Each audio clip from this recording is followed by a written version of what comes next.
I'm Eric Parker. This morning on CT21, deep sea explorer Dr. Robert Ballard on finding the Titanic and coming to Connecticut.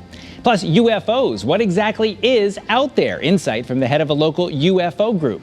And becoming a foster parent. Local mom Becca Allen on what it takes and how she helps biological parents do what is necessary to reunite with their children. It's all ahead this Sunday, July 11th. CT21 starts right now.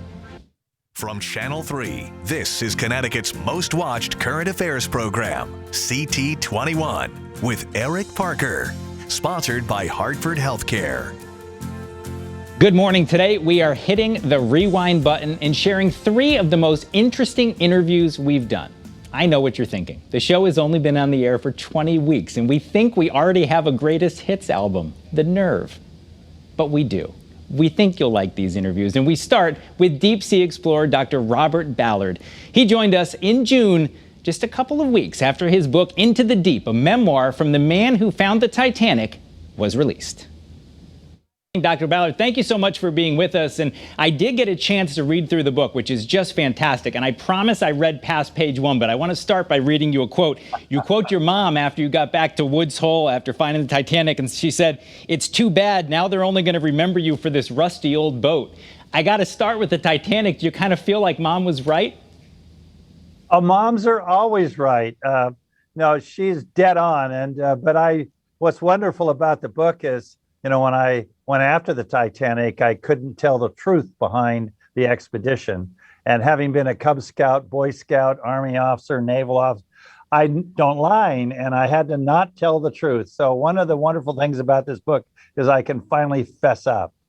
And say what you were doing out there. Tell us about that moment. I want to talk about a lot of the other things in your life, but obviously the Titanic is why you're so widely known. You're out there, as you said, on a different mission, but you're looking for the Titanic covertly. You finally find that debris field for the Titanic and you realize what you have. What did that moment mean to you? What's going through your head? Well, I played college basketball, you know, and I know what it's like to score the winning goal at the buzzer.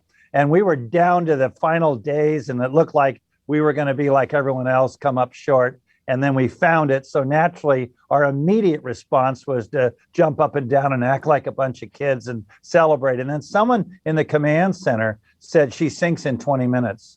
And we realized that, oh my gosh, we should not be dancing. And it was like someone took a mood switch and just turned the switch from jubilance to very solemn. And we realized we were at the very spot where all those people died, and now those lost souls have been found. So yeah, it was a very dual activity. I actually had a third concern, was that my commanding officer who sent me on this top secret mission to map the Scorpion was not happy when I found the Titanic. Said, "Commander Ballard, you were supposed to look for that puppy, not find it."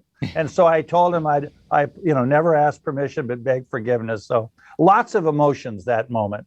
I think a lot of people who have done great things have that same philosophy, never ask for permission, just beg for forgiveness.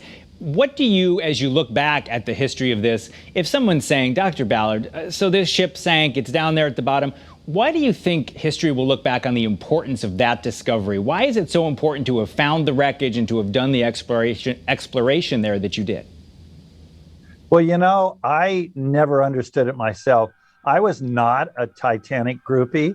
To me, it was a challenge. There's lots of competition in my field at that time. And the other universities, Columbia University and Scripps and La Jolla, had tried to find the Titanic. They dared to come in the backyard of Woods Hole. So there was a very competitive program going on there. So I just never thought it was going to be a big deal. And boy, was I in for a surprise. Yeah, for sure. And of course, it's fascinates so many people, as you said, so many people following that story. One of the other big themes in your book is, and I actually saw you quoted as saying, it was the coming out party for your dyslexia. Tell me about that. It was a late in life diagnosis, but you talk about it as though it really guided a lot of who you are today. It really did. I mean, I was born 6 months after Pearl Harbor. You will not find the word dyslexia in our lexicon back then. Was not aware of it till my daughter was diagnosed with dyslexia, and I was 62 years old, and I got the book, The Dyslexic Advantage. I must say I read it and I cried because it explained me to me for the first time. I knew I was different. I knew I operated out of the box, but I didn't understand that I have a 20% of the world population in the same camp with me. So it was really a really interesting experience that has altered my way of viewing things. And I want to do all I can for kids with dyslexia, because there's some very successful dyslexics, but then there's a very high suicide rate. And the majority of the prison population of America are dyslexic. So it's about time we address that issue. And certainly, hopefully, if even just one child on this Sunday morning sees this and says, well, gosh, look what Dr. Ballard did, I can do the same, that would certainly be worth it. Another thing that struck me looking back at your childhood was you talked about how your mom let you wander. When you were a toddler, you would show up at the grocery store and then she'd get a call. But later, she really let you explore. I mean, you were out on ocean-going vessels in your teenage years. I'm not sure that would happen in today's society, at least not to that same extent. Is that a shame? Did that help shape who you are?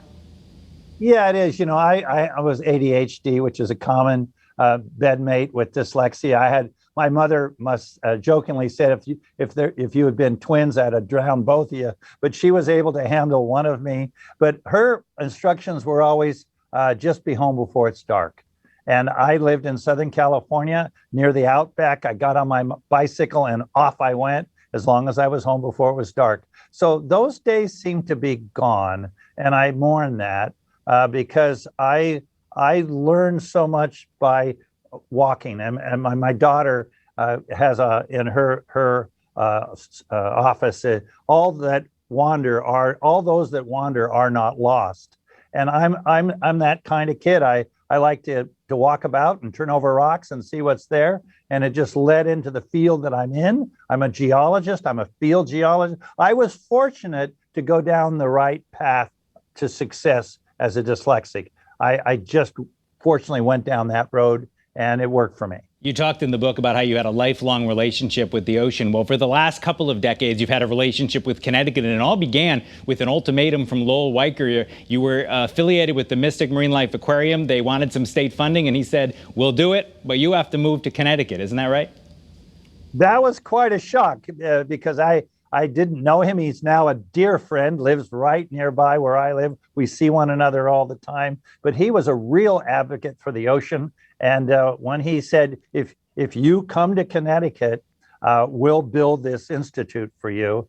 And my wife, being from Connecticut, said, I'm packing the bag, because my wife's been in Connecticut family for hundreds of years. And their family founded Hartford. So I married Connecticut, and here I am. And you've made a lot of big accomplishments, obviously the Titanic, PT 109, the Yorktown, many other discoveries along the way. So what's next for Robert Ballard? Well, you know, kids ask me, what are you gonna discover next? And I say, I don't know. And I have behind me, this is a command center actually in my office in New London, where I can actually go on the ship through telepresence. I can move my spirit, or I can physically go. So where we're headed is we've been now asked by our country, by NOAA's Office of Exploration, to do the second Lewis and Clark expedition. But since our team are 55% women, I refer to it as the Lois and Clark expedition. Most people don't know that 50% of the United States is beneath the sea, and we have better maps of Mars than half of the United States. And we've now been charged by our country to do this great second historic expedition. Dr. Robert Ballard, certainly an amazing story, an amazing book. And like you said, perhaps someone with a learning disability will see it and think, gosh, if he can do it, so can I. We really appreciate you being with us on this Sunday morning. My pleasure. Thank you for having me. And maybe we'll see you around Connecticut one of these days sometime soon. That was our interview with Dr. Ballard. I could have talked to him all day. So what's he doing now? He's doing ocean floor mapping off the West Coast this week. He's starting Tuesday. You can watch it live by heading to nautiluslive.org. Click on Expedition. We'll also have the link for you on the Channel 3 app. And Dr. Ballard's book, Into the Deep, is available at your favorite bookstore if you'd like to give it a read. I did. It was great. Coming up next, UFOs, or what's now known as UAP, Unidentified Aerial Phenomena. We revisit our interview that got an awful lot of attention around the country and maybe around the universe. We'll be right back.